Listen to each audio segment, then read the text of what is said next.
नमस्कार, घटना चक्र में आपका स्वागत है। मैं हूं विपुल सिंह। सबसे पहले नजर डालते हैं आज के एजेंडे पर। सर्वसम्मति से भाजपा विधायक दल ने चुना रघुवर दास को नेता। 28 को लेंगे शपथ। राज्य के पहले गैर आदिवासी मुख्यमंत्री बनने का कुछ आदिवासी संगठनों ने किया विरोध। शपथ ग्रहण के दिन झारखंड बंद का किया आह्वान।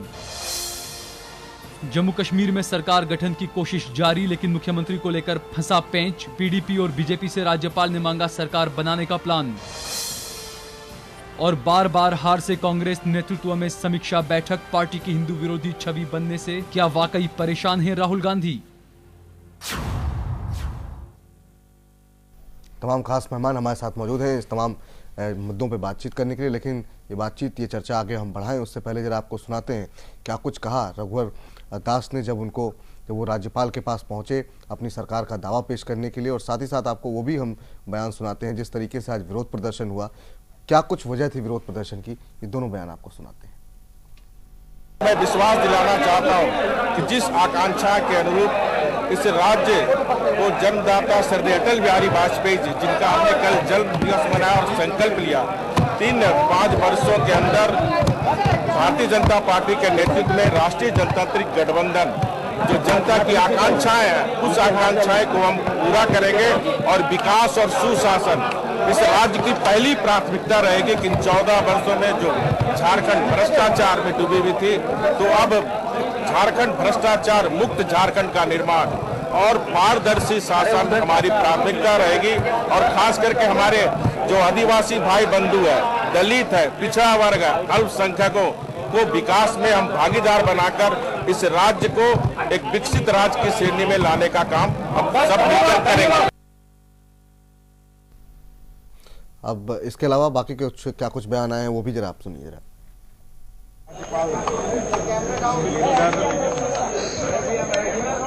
राष्ट्रीय जनतांत्रिक गठबंधन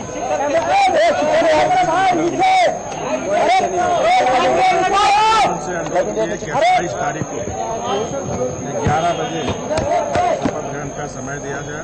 उन्होंने स्वीकार किया। 28 तारीख को 11 बजे प्रधानमंत्री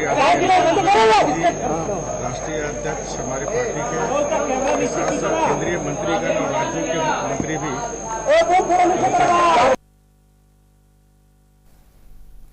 चलिए इस चर्चा को आगे बढ़ाते हैं। तमाम पैनलिस्ट हमारे साथ मौजूद हैं रमेश चंद्र रतन जी, नेता भारतीय जनता पार्टी के। हमारे साथ उपेंद्र प्रसाद जी हैं, वरिष्ठ पत्रकार। हमारे साथ आलोक कुमार जी हैं, वरिष्ठ पत्रकार। आलोक जी, सबसे पहला सवाल आपसे ही, आज जो तमाम सस्पेंस था वो तमाम सस्पेंस से पर्दा हट गया है और लगातार इसी कार्यक्रम घटना चक्र में जिस नाम पे हम लोग चर्चा कर रहे थे, जैन टीवी जिस बारे में चर्चा कर रहा था, रघुवर दास, उस पर मुहर लग गई। जैन टीवी की खबर पर भी मुहर लग गई। अब कितनी बड़ी चुनौती रघुवर दास के सामने आप देख रहे हैं? और क्योंकि अभी भी जो है शपथ ग्रहण के बाद आजसू से उनका गठबंधन है, सुदेश महतो हालांकि चुनाव हार गए हैं, क्या कुछ आपको उनके सामने बड़ी चुनौतियां दिखाई दे रही हैं? विपुल, दर्शकों को भी जानना चाहिए कि झारखंड की जो सबसे बड़ी समस्या है वो ये समस्या है कि बीते 14 सालों से झारखंड के लोग झारखंडी होने के गर्व का एहसास नहीं कर पाए। अब मैं अपने व्यक्तिगत इस अनुभव का आधार बताऊं कि लोग कह रहे थे कि जब झारखंड बनेगा तो बिहार से अलग होने के लिए झारखंड की तड़प थी। लोग कहते थे बिहारी होना बड़ा नुकसान कर रहा है। अब उल्टी स्थिति हो गई है। झारखंड बनने के बाद जिस ढंग से वहाँ के शासन व्यवस्था चली है बीते 14 सालों से, उसमें लोगों के अंदर वो स्वाभिमान और अभिमान की कमी महसूस होती रही है। और जबकि इस देश का सबसे ज़्यादा संसाधन संपन्न राज्य है, वो प्राकृतिक संपदा से भरा पड़ा राज्य है, तो लगभग उलट पुलट की राजनीति हुई है। ये 10वें मुख्यमंत्री के तौर पर रविवार को शपथ लेंगे। इस राज्य में 10वां मुख्यमंत्री 14 साल में बनना, आप अपने आप समझ सकते हैं कि किस विपदा किस आपद से वो राज्य गुजरा है। और इस लिहाज से खुद रघुवर दास ने कहा कि उनके लिए सबसे बड़ी चुनौती जो बनने वाली है वो ये है कि इस राज्य से वो भ्रष्टाचार जैसी कुव्यवस्था को कैसे उखाड़ फेंकें। और मूलभूत समस्या वही है। अभी मैं जब कार्यक्रम के अला रहा था तो एक झारखंड से एक निजी दोस्त से हमारी बातचीत हो रही थी और राजनीतिक क्षेत्र के हैं, तो उन्होंने एक बड़े इसमें कहा कि झारखंड पिछले दिनों भ्रष्टाचार से बड़ा बदनाम है, लेकिन वो बदनामी को अगर देखें आप तो राजनेता बदनाम है। अगर 200 कैंडिडेट वहाँ 81 कैंडिडेट खड़े हैं पक्ष विपक्ष से, अगर मान लीजिए कि 200 लोग हैं बड़े राजनेता वहाँ से, उसमें 10% ही आपको मिलेंगे जिनके पास 50 करोड़ से ज़्यादा की संपत्ति होगी। बाकी 90% राजनेता आज भी विपन्न हैं। लेकिन उल्टी स्थिति है, राज्य में अगर 200 ब्यूरोक्रेट्स को आप लें तो 200 ब्यूरोक्रेट्स में से 10 ही ऐसे होंगे जो 50 करोड़ से कम के होंगे। मतलब लगभग बुरी तरह से लूटा खसोटा गया है पिछले 14 साल से राज्य में, और ब्यूरोक्रेसी उसमें बहुत बड़ी भूमिका में रही है। तो उस ब्यूरोक्रेसी को कैसे स्क्रू टाइट करते हैं, शहरी विकास मंत्री के तौर पे उस राज्य के उन्होंने ये काम किया है, वो अनुभव उनके पास है, रघुवर दास के पास। उप मुख्यमंत्री भी थे तब उन्होंने ये काम किया है। बाकी कुछ आपराधिक मामले हैं, आपराधिक मामले धरना प्रदर्शन के मामले उनके खिलाफ जरूर हैं, लेकिन रघुवर दास इस पूरी भीड़ में से वो शख्स हैं जिनके खिलाफ करप्शन का कोई मामला नहीं है, और पूरे 14 साल में अलग अलग व्यवस्थाओं में वो करप्शन के खिलाफ लड़ते हुए दिखाई दिए हैं अपने स्तर पर। तो इस लिहाज से झारखंड को रघुवर दास से बेहतर इस पूरे कल्ट में, पूरा जो अभी बिरादरी जीत के आई उसमें बेहतर नाम नहीं हो सकता था। लेकिन सिर्फ आप कठोर शासक के तौर पे जाने जाएं तो झारखंड में बात बनने वाली नहीं है। जैसा कि आपने कहा कि उनको ऑल झारखंड स्टूडेंट यूनियन के 5 लोगों को साथ लेकर के चलना है, और हमेशा से सरकार वहां जाती रही है गठबंधन के दलों के बीच में कोई टकराव की वजह से, तो उसको समायोजित करना है, संभालना है। इस लिहाज से उनका एक अनुभव है कि 2 बार वो भारतीय जनता पार्टी के प्रदेश अध्यक्ष रहे हैं, तो उसमें उन्होंने जो कुछ भी सीखा है, हालांकि मैं अभी बता दूं कि अच्छे संगठनकर्ता नहीं रहे हैं वो, तो उनको हो सकता है समय के साथ साथ वो ये बात सीख जाए और लोगों को भी सामंजस्य बना करके आगे बढ़ें। तो ये 2 मूलभूत समस्या है उनकी कि एक बेहतर व्यवस्था दें, सुशासन जिसका जिक्र खुद कर रहे थे, और भ्रष्टाचार मुक्त शासन दें, भ्रष्टाचारियों के खिलाफ कार्रवाई हो, और तीसरी जो बड़ी बात है सबको साथ लेकर के वो कैसे चल पाते हैं, ये आने वाला वक्त देखना चाहेगा। उपेंद्र जी, आपसे जानना चाहेंगे, तमाम लोग जो है वो कतार में लगे हुए थे, जरा 2-3 प्रमुख वजह बताइए आप मुझे और हमारे दर्शकों को खास तौर से, क्यों रघुवर दास के नाम पर जो है सहमति बनती हुई दिखाई दी।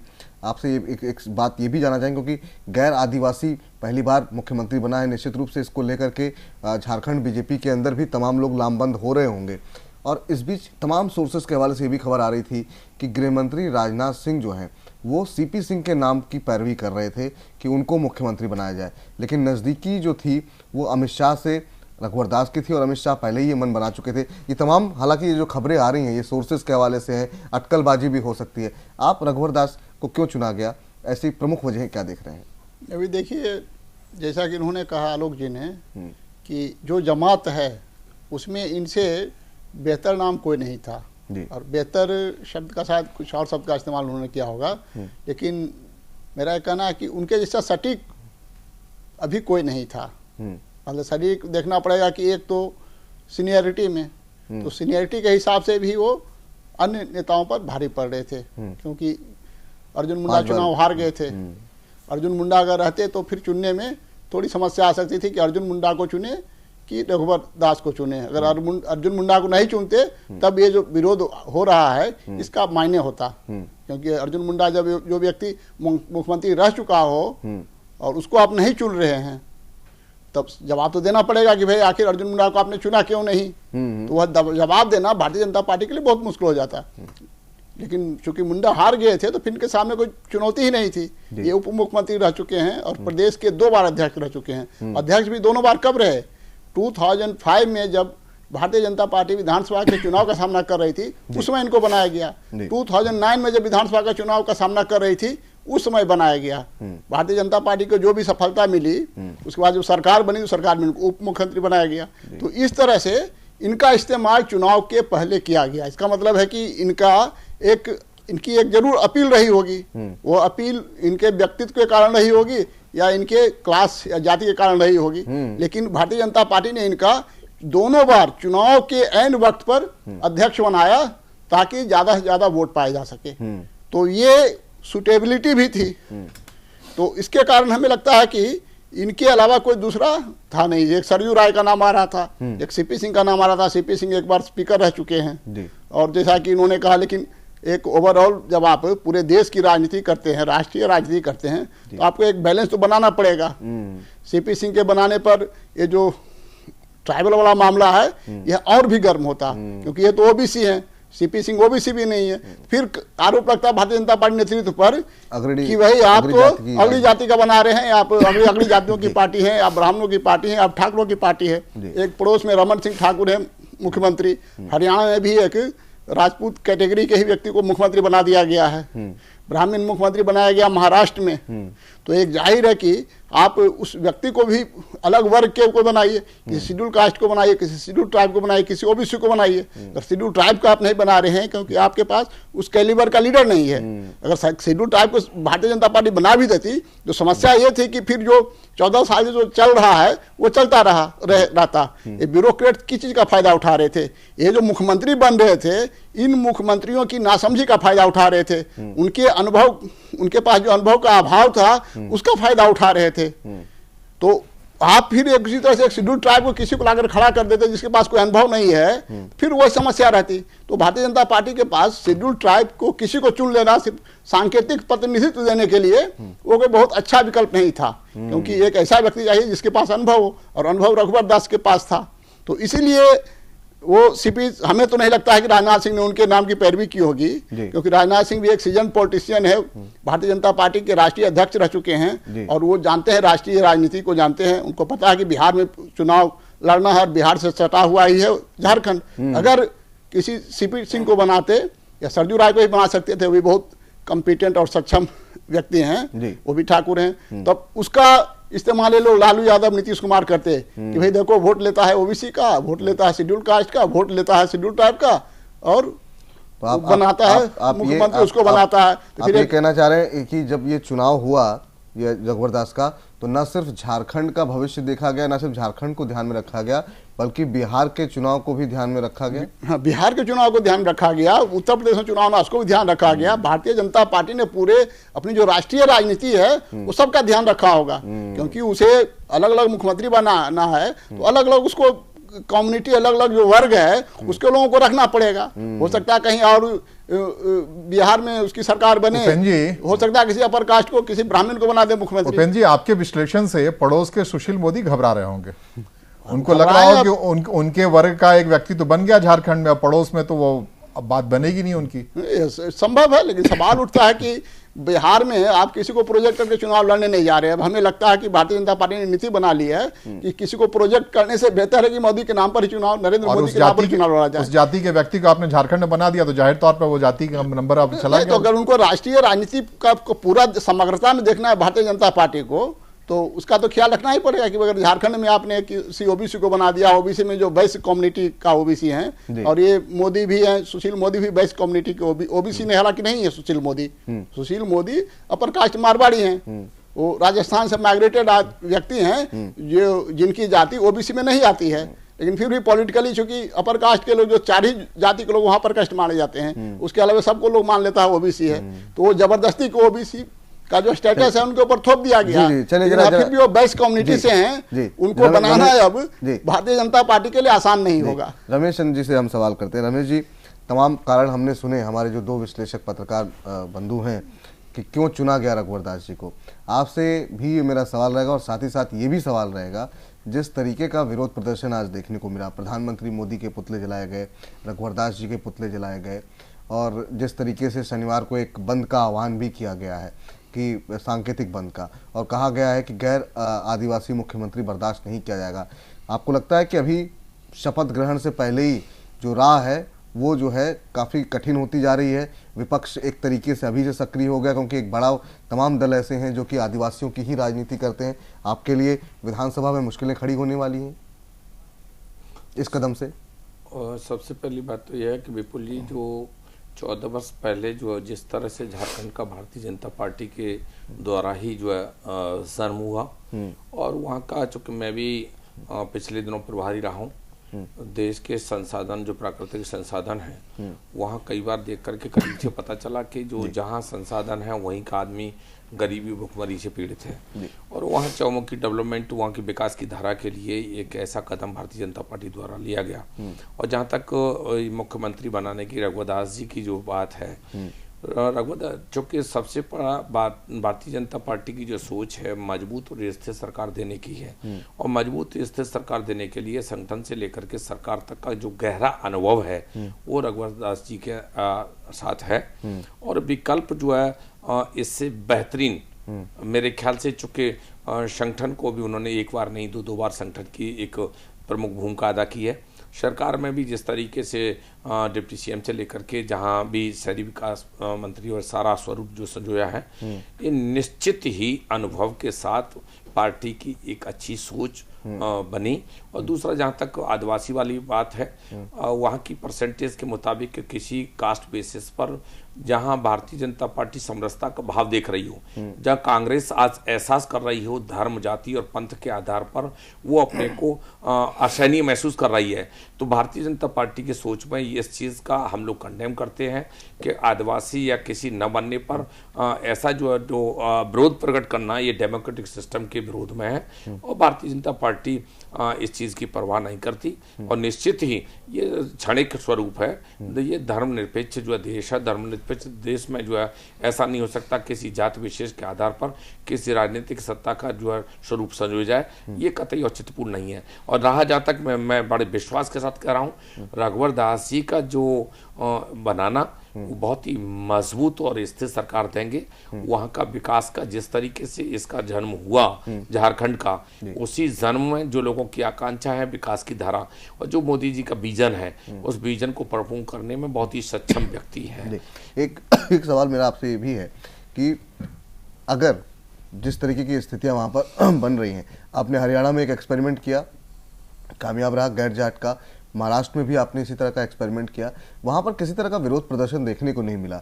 आपको लगता है झारखंड एक सेंसिटिव जगह है, लोग अपने अपने हितों को लेकर के बहुत ज़्यादा डरे हुए हैं, असुरक्षित हैं, एक इनसिक्योरिटी की भावना है क्योंकि बहुत कुछ लूटा गया है, लोगों को लग रहा है कि अब आदिवासी के होने के बावजूद इतना लूटा गया, अगर कोई गैर आदिवासी होगा तो पता नहीं हमारा क्या होगा। ये आपको लगता है इनसिक्योरिटी की वजह है वहाँ पर?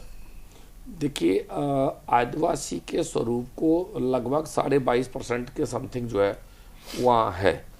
और लेकिन इसका ये कहना कि पूरा देश उसको आदिवासी के स्वरूप में सजोया जाए, ये औचित्यपूर्ण नहीं है। आदिवासियों के हित को सर्वोपरि रखा जाएगा और पार्टी में जो है पद प्रतिष्ठा सम्मान से लेकर के जो जनमानस की जो विचारधारा है वो सब पार्टी को प्रमुखता, चूँकि जहाँ मोदी जी का संदेश 125 करोड़ को साथ लेकर के चलने का है, सबका साथ सबका विकास है, तो उसमें बहुत ही दृढ़ता के साथ आदिवासियों को भी जो हमको जिस तरीके से बहुमत मिला है, आदिवासियों की भी कहीं अनदेखी बिल्कुल नहीं होगी। और आप क्षणिक आप जो ओथ के बाद ही देख लीजिएगा, ये जो स्वरूप चूँकि मिसगाइडेंस जो भी चूँकि लोगों को जो है सत्ता हाथ से खिसकती नजर आ गई, खिसक गई, और तो इसलिए जो है बाउंड्री घेर करके जो प्रयास हो रहा है, ये सब 2-3 दिन का ओथ लेने के बाद सारा समाप्त होगा और सरकार बहुत मजबूती के साथ चलेगी। और जो आकांक्षा है जनता की, उस आकांक्षा पर भारतीय जनता पार्टी पूर्ण रूप से सिद्धांत उतरेगी।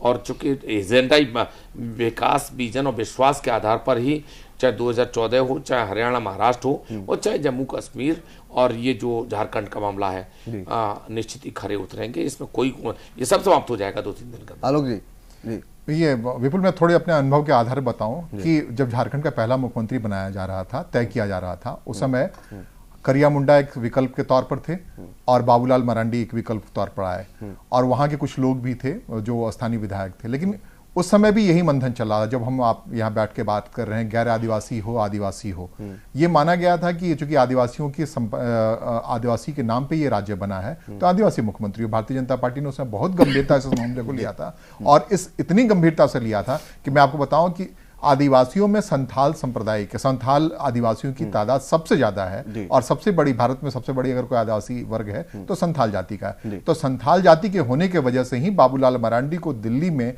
वो वन पर्यावरण राज्य मंत्री थे, वहां से इस्तीफा दिला करके वहां के मुख्यमंत्री का ओथ दिलाया गया, शपथ दिलाई गई। और मैं बताऊं कि उस समय भी वहां जो सरना समाज आज रघुवर दास का विरोध कर रहा है, वो सरना समाज पर गैर संथाल आदिवासियों का प्रभाव है। तो गैर आदिवासी संथालों ने तब सरना समाज की ओर से एक विरोध हुआ था कि रांची में राज करने वाला कोई मुंडा हो, कोई उरांव हो तो ज्यादा पसंद किया जाएगा। तो वो बिखराव था और उसमें भी एक सवाल आया था, लेकिन बड़ी मुश्किल से उसे पैचअप किया गया था और उस सरना समाज को समझाया गया था कि भाई आदिवासी तो आदिवासी होता है। तब बाबूलाल मरांडी के एक्सेप्टेंस की बात हुई थी, लेकिन रह करके उनके मुख्यमंत्री रहते हुए बात लगातार, चूंकि रांची में सरना समाज पे मुंडा और उरांव जातियों का, आदिवासियों का बाहुल्य है, तो उस समय हो का बाहुल्य है, तो उसमें वो बात होती रही थी। अब दूसरी बात एक बताऊं कि रघुवर दास की जो पृष्ठभूमि है, कल भी जो दर्शक देख रहे हो मैं बता रहा था कि उनकी पृष्ठभूमि एक गैर असंगठित मजदूर वर्ग से है, एक ऐसी जाति से है जो आज ही वहां हरिजन बस्ती में उनका परिवार रहता है, और उस पृष्ठभूमि से है जिसमें कि आप उनकी हालत को, उस समाज की हालत को कहीं से भी आदिवासियों के बेहतर हालत वाला समाज नहीं कह सकते। और इस ढंग से वो मिंगल है वहां के समाज में वो पूरी तरह से कि आप उस रघुवर दास की बिरादरी और आदिवासियों के बिरादरी में कहीं कोई फर्क आर्थिक सामाजिक आधार पर नहीं कर सकते। तो मैं एक और बात बतला आलोक जी, मैं रघुवर दास की जो जाति है हिमाचल प्रदेश में शेड्यूल्ड कास्ट में है, तो वो जो शेड्यूल्ड कास्ट और ओबीसी की सीमा रेखा पर है सामाजिक दृष्टि से। दूसरी बात, जहां लोगों की को अनटचेबिलिटी का भी सामना करना पड़ता है। जमशेदपुर के जिस बस्ती में रहते हैं रघुवर दास का परिवार रहता है, इनके पिताजी बस के खलासी थे और उस पृष्ठभूमि से वहां हरिजन बस्ती में रहते हैं और वहां से ये चल के आए हैं और वहां उनको वही व्यवहार देखने को मिला है, आचरण देखने को मिला है जो आम आदिवासी को देखने को मिलता है, और उसी को संगठित करके आगे बढ़े हैं। तो उस पृष्ठभूमि के आधार पर यह डिफरेंशिएशन ज्यादा देर तक मुझे नहीं लगता रह पाएगा। इंटरेस्ट है वो आदिवासियों को चढ़ा रहे हैं, जैसे नीतीश कुमार ने कहा। चले फिलहाल एक छोटे से ब्रेक के लिए रुक रहे हैं। फिलहाल निचोड़ यही निकला है कि अब रघुवर दास को चुन लिया गया। अब देखना यह है कि अब वो जब रविवार को शपथ लेंगे और उसके बाद किस तरीके से अपनी जिम्मेदारी वो निभाते हैं, क्योंकि बहुत उम्मीदों पर ये सरकार आई है। 14 साल के एक तरीके से बिखरा हुआ जो जनादेश आता था, पहली बार एक गठबंधन को पूर्ण बहुमत मिला है। अब देखना ये अपनी जिम्मेदारियों को किस तरीके से निभाते हैं रघुवर दास। एक छोटा सा ब्रेक के बाद चर्चा जम्मू कश्मीर की।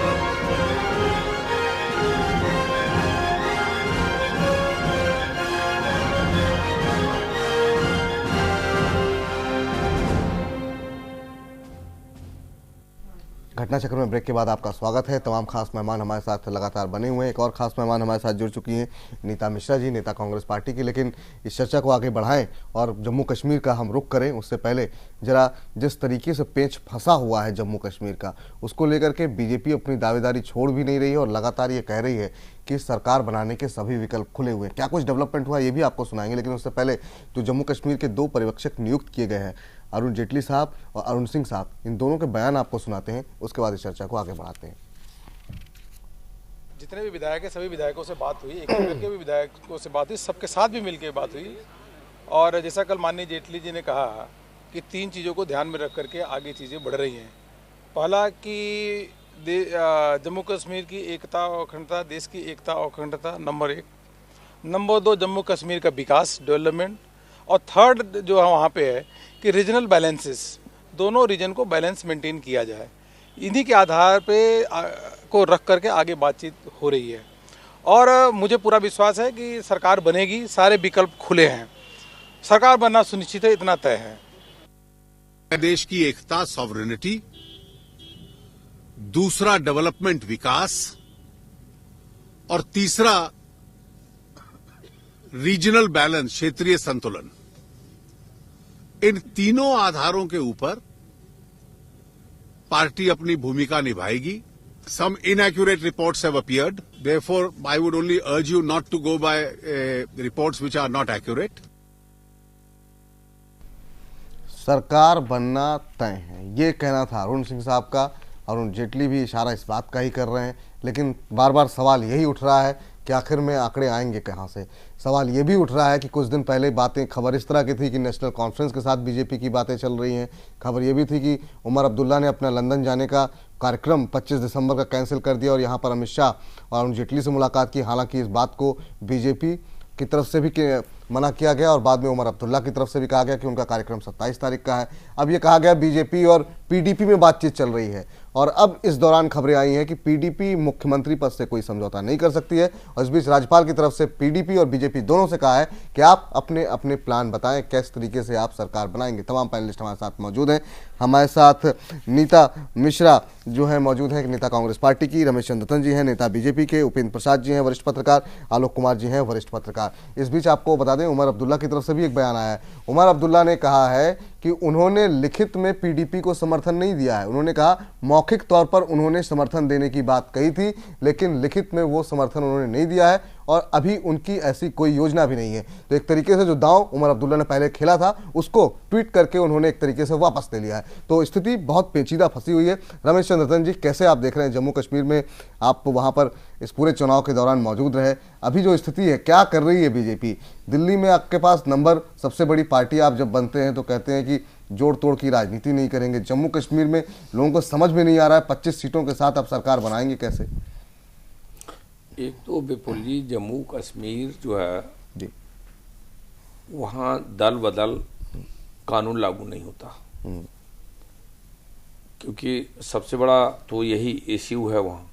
दूसरी चीज एक और है कि ये निश्चित है कि सरकार तो 110% बनेगी ही, लेकिन मजबूत और स्थिरता कैसे लाएं? बीच में सवाल, आपका जवाब काट के एक सवाल पूछ रहा हूँ। जो आपने कहा दल बदल कानून लागू नहीं होता, तो क्या आपकी स्ट्रेटजी ये भी है कि तमाम पार्टियों से लोगों को तोड़ करके सरकार बनाई जाए या फिर खरीद करके, खरीद फरोख्त करके?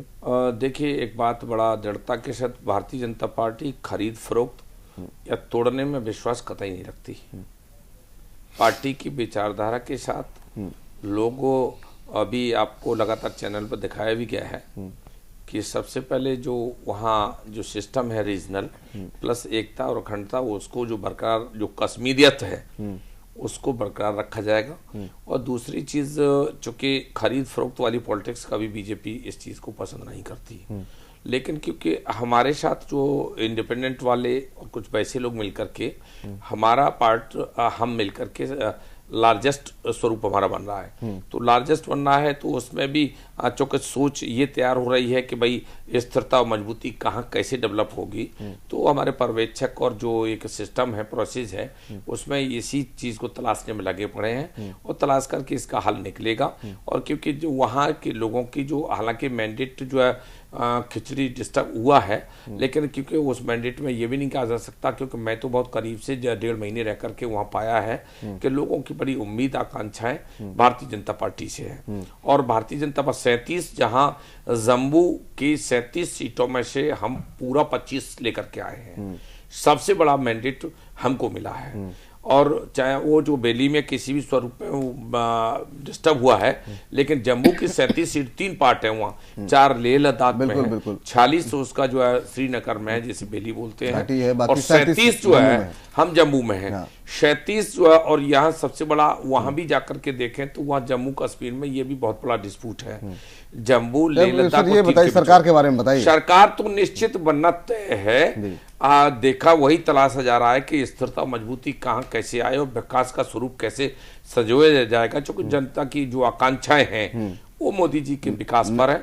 और मोदी जी का जो है, जो संदेश है, हम 11 से जो 25 पे पहुंचे, ये बहुत बड़ी। चलिए, ये तो बहुत, ये सब चीजें हमने देखी, हमने बहुत तारीफ। सवाल ये है, नेशनल कॉन्फ्रेंस के साथ जाने की सोच रहे हैं या पीडीपी के साथ?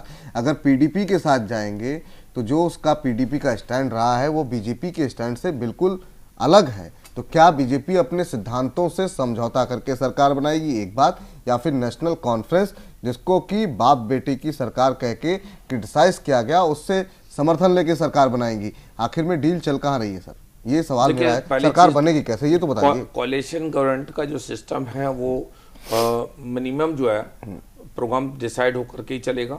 तो उसमें किसी का रिश्ते गोते या किसी चीज के सिस्टम का कोई वो नहीं है। दूसरी चीज एक और है कि वहाँ जो जैसा कि कह रहे हैं कि बाप बेटे, और इससे वो पार्टी उनकी बाप बेटे की हो सकती है, लेकिन सरकार का अलायंस अभी तो पहले डिसाइड नहीं हुआ कि किसके साथ जाना है।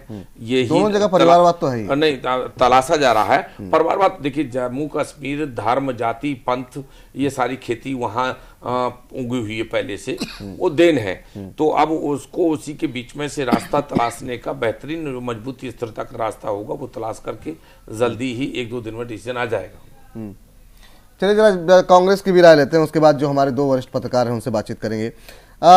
नीता जी, आपसे जानना चाहेंगे कि बीजेपी एक तरफ कह रही चाबी उसके पास है, आप जो है कह रही है चाबी हमारे पास है। बिना, जैसे चुनाव के नतीजे आए, आप तुरंत आपने कहा कि हम पीडीपी को बिना शर्त समर्थन देने को तैयार हैं। तो इससे पहले आप नेशनल कॉन्फ्रेंस की आपने सरकार बनाई, क्या जम्मू कश्मीर में कांग्रेस बिना सत्ता के रह नहीं सकती है? कभी किसी भी दल के साथ रहो, लेकिन सरकार में रहना क्या मजबूरी है आपकी? बीजेपी को छोड़ के आप किसी की सरकार बनवा देंगे? देखिए, यहाँ कुछ चीजें मैं कहना चाहती हूँ। अभी जेटली जी ने कहा कि एक स्थिर और मजबूत सरकार की तरफ वो ध्यान देंगे कि ऐसी सरकार बने जो स्थिरता प्रदान कर सके। अभी हमारे जो भाई आए हैं भाजपा से, इन्होंने भी कहा कि एक स्थिर मजबूत सरकार, तो ये जो इन्होंने और ये भी कहा कि जो कश्मीरियत जो है वो वहाँ कायम रहे।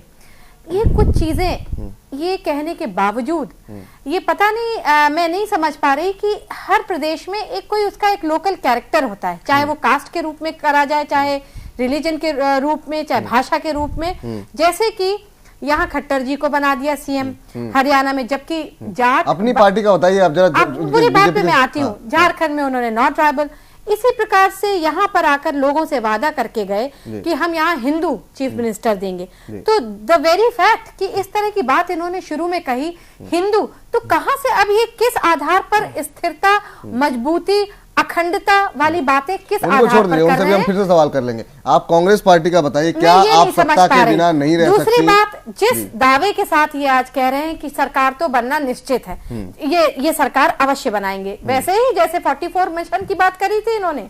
तो अभी मेरा जो सोच है वो ये कि अगर चाहे एनसी हो, नेशनल कॉन्फ्रेंस, चाहे पीडीपी हो, इनका तो कम से कम नंबर पहला तो नहीं है, दूसरे ही नंबर पे है। तो पहले तो मुझे लगता है ball is in the court of PDP. PDP को निर्धारित करना है कि वो अपने साथ किसको लेकर के चलते हैं। तो पीडीपी को निर्धारित करने के आपने मतलब जिस तरीके से आप एकदम से इलेक्शन रिजल्ट आते ही तुरंत कांग्रेस जो है, कांग्रेस ये पीडीपी की तरफ से नहीं कहा गया था कि हमें समर्थन किया, ये आपकी तरफ से बयान आया समर्थन, क्योंकि पीडीपी ने मांगा भी नहीं, सेक्युलर आइडियोलॉजी है। पीडीपी के साथ मिलकर के पहले भी कांग्रेस ने एक स्थिर सरकार, नेशनल कॉन्फ्रेंस भी सेक्युलर है जी।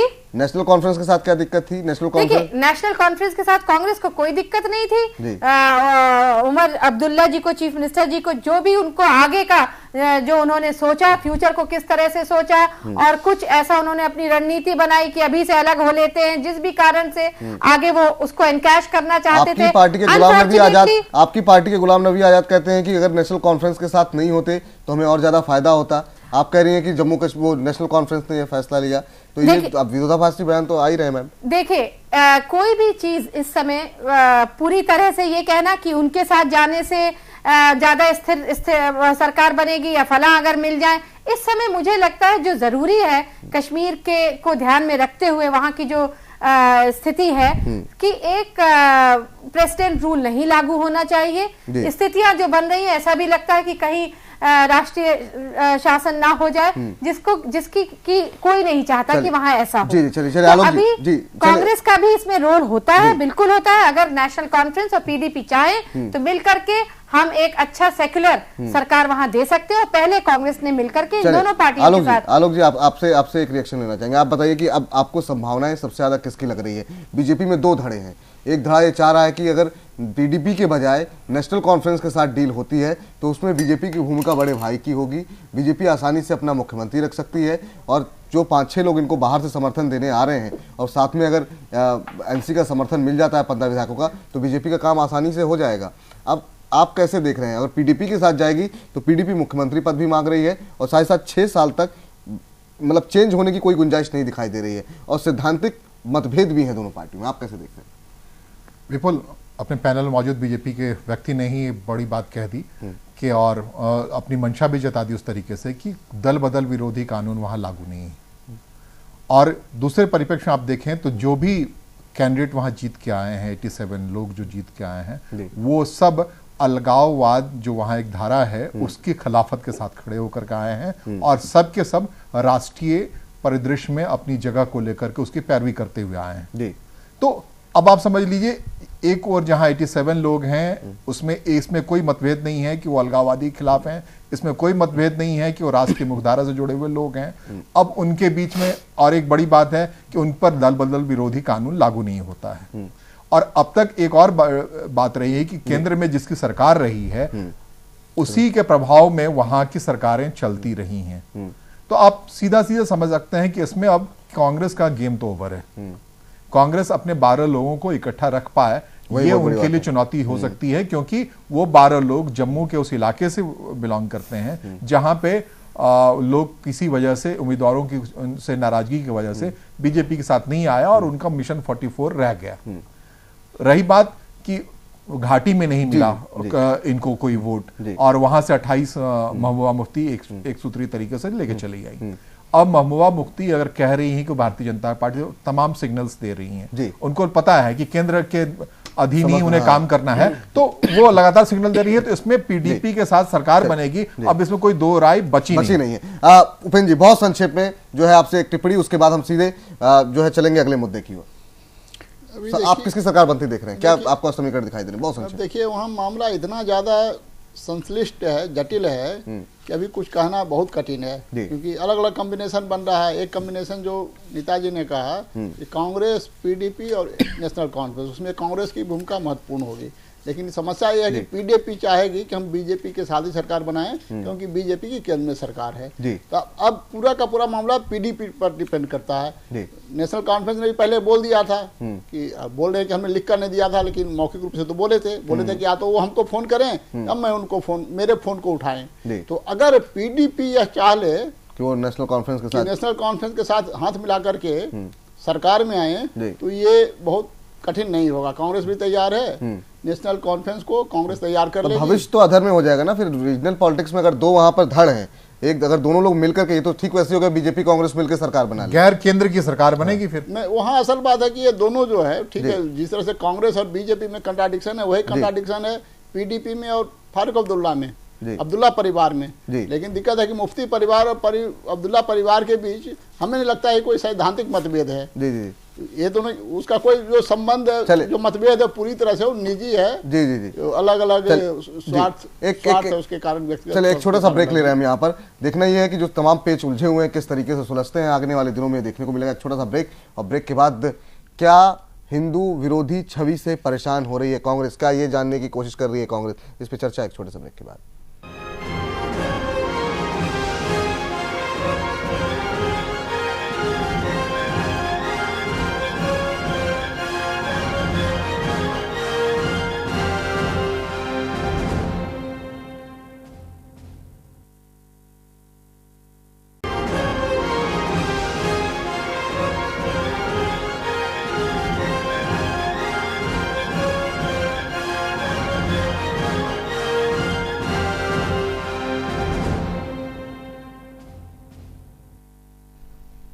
ब्रेक के बाद आपका स्वागत है, और अब बात करेंगे आज के तीसरे मुद्दे की। तीसरा मुद्दा जिसमें कि इस तरह की खबरें आ रही हैं कि जिस तरीके से सिलसिलेवार तरीके से कांग्रेस पार्टी को हार मिल रही है, उसको लेकर के राहुल गांधी ने कहा है कि काडर से ये पता किया जाए कि क्या पार्टी की छवि हिंदू विरोधी बन रही है, जिसका नुकसान चुनाव दर चुनाव उन्हें हो रहा है। इसी पर हम बातचीत कर रहे हैं। तमाम पैनलिस्ट लगातार हमारे साथ बने हुए हैं। दो खास मेहमान हमारे साथ और जुड़ चुके हैं। हमारे साथ शकीलुज़्ज़मा अंसारी साहब जुड़े हुए हैं, राजनीतिक विश्लेषक। हमारे साथ अब दिलीप के सिंह हमारे साथ जुड़ चुके हैं, वरिष्ठ पत्रकार और ग्रुप एडिटर जैन टीवी के। दिलीप जी, पहला सवाल आपसे ही कि क्या ये समझने में या इसका विश्लेषण तमाम तरीके से कांग्रेस पार्टी ने किया?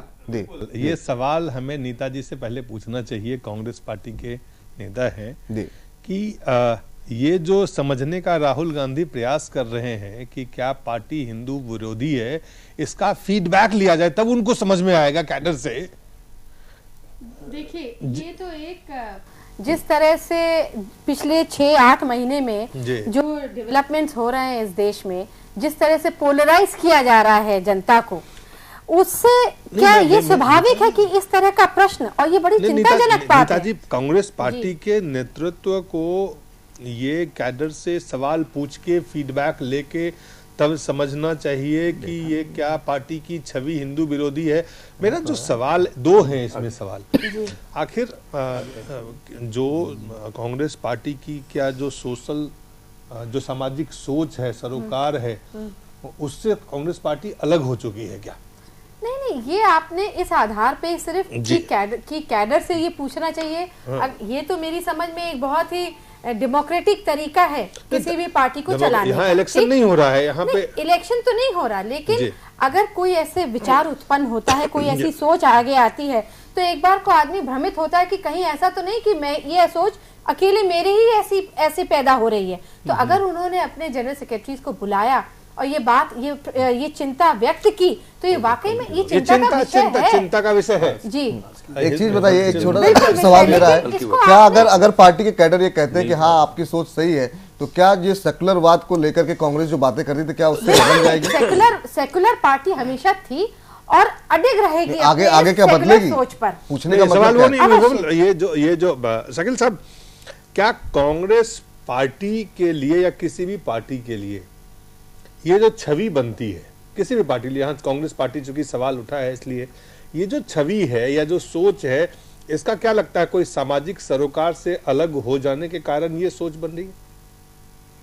देखिए, ये बहुत ही महत्वपूर्ण प्रश्न आज के दिन के लिए है, इसलिए कि कांग्रेस पार्टी के अगर लीडर ने ये कहा है कि अपने कैडर से हम दरियाफ्त करें कि हमारी इमेज, थोड़ा सा हम लोग डाइवर्ट कर रहे हैं कि ये इमेज छवि जो है कांग्रेस की ऐसी बनाई तो नहीं जा रही है कि जैसे लग रहा हो कि हिंदू विरोधी हो।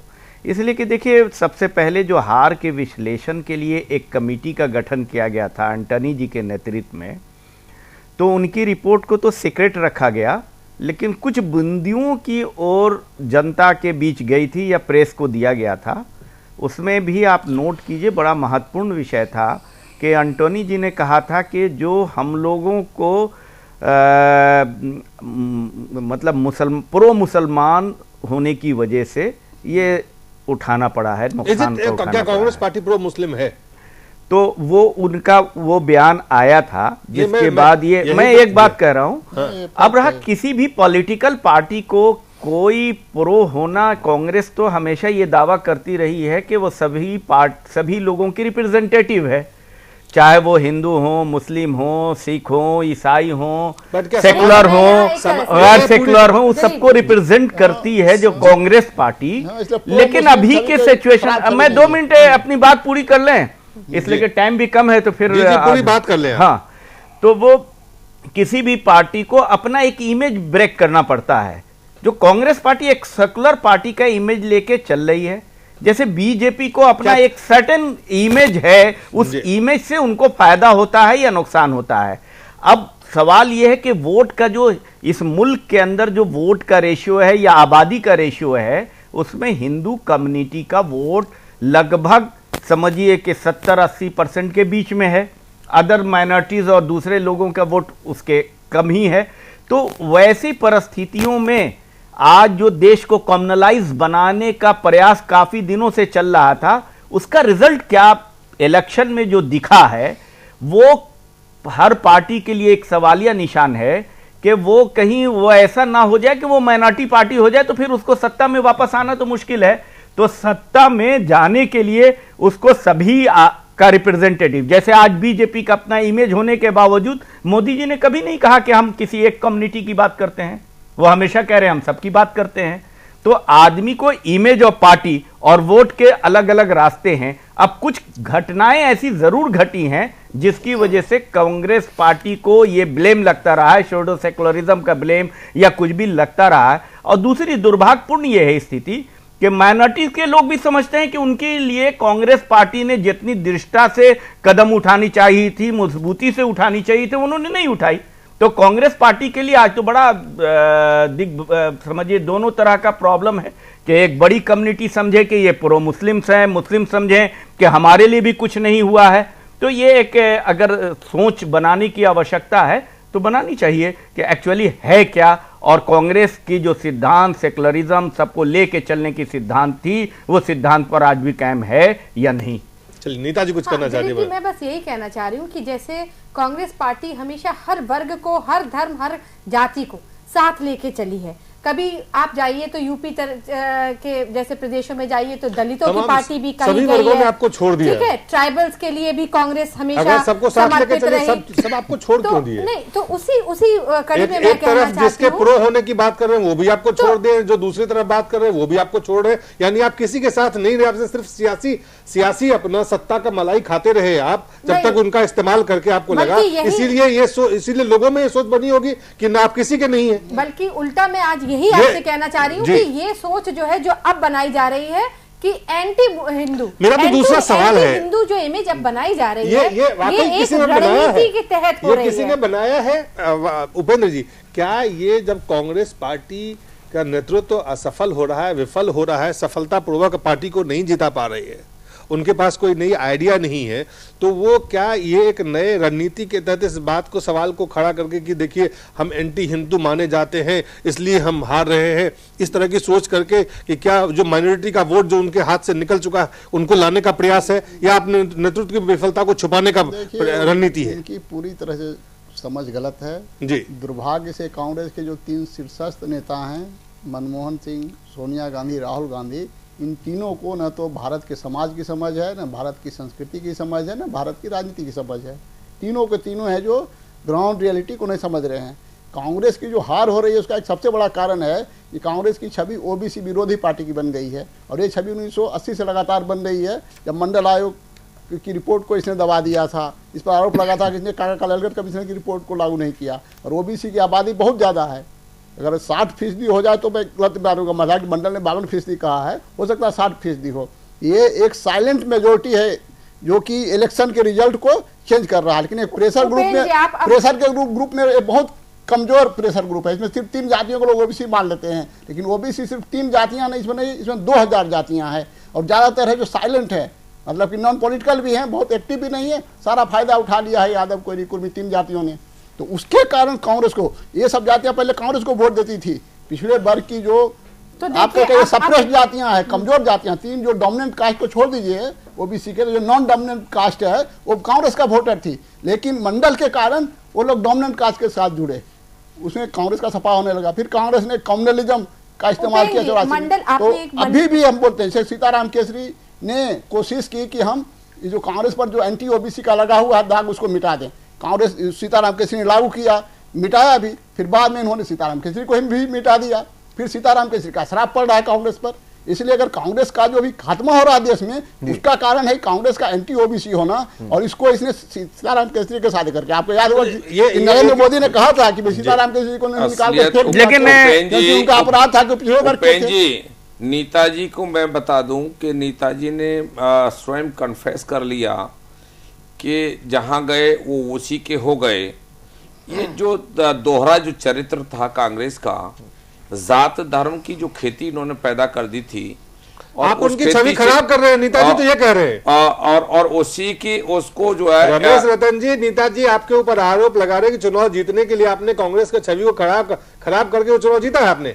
ऐसा नहीं है, हमने छवि तो वो जो है अपना शासन काल जो किया वो जो है धर्म और जाति के आधार पर राजनीति करते रहे। पर बाद अब जिन लोगों को धरातल बेचारी सोनिया जी को हिंदुस्तान की हकीकत का क्या मालूम है, राहुल जी को बेचारे को जो है क्या मालूम है कि हिंदुस्तान की हकीकत क्या है, कहाँ खेती है। उनके पिता बेचारे खेती की किसान गन्ना की फसल सूख जाए तो वो शुगर गोदाम में से लाकर के बोले का काम ऐसी हकीकत को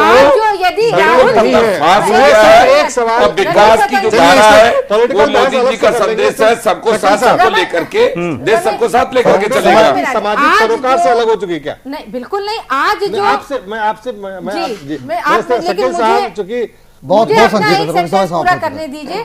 आज जो ये भाई साहब इतना कह रहे हैं, जो आप लोगों ने स्थिति पैदा कर दी पिछले 8 महीनों में, उसी के कारण आज कांग्रेस को मजबूर होकर ये सोचना पड़ रहा है। चले जी, उद्देश्य से ये पार्टी खड़ी हुई थी, गलत दिशा में चले बहुत बहुत शुक्रिया, बहुत बहुत शुक्रिया चर्चा में जुड़ने के लिए। नेताजी आपका भी बहुत बहुत शुक्रिया, रमेश जी आपका भी बहुत बहुत शुक्रिया, उपेंद्र जी आपका भी बहुत बहुत शुक्रिया, दिलीप जी आपका भी बहुत बहुत शुक्रिया इस पूरी चर्चा में जुड़ने के लिए। घटना चक्र में इतना ही। तमाम बड़ी खबरों के लिए आप देखते रहिए जन टीवी। नमस्कार।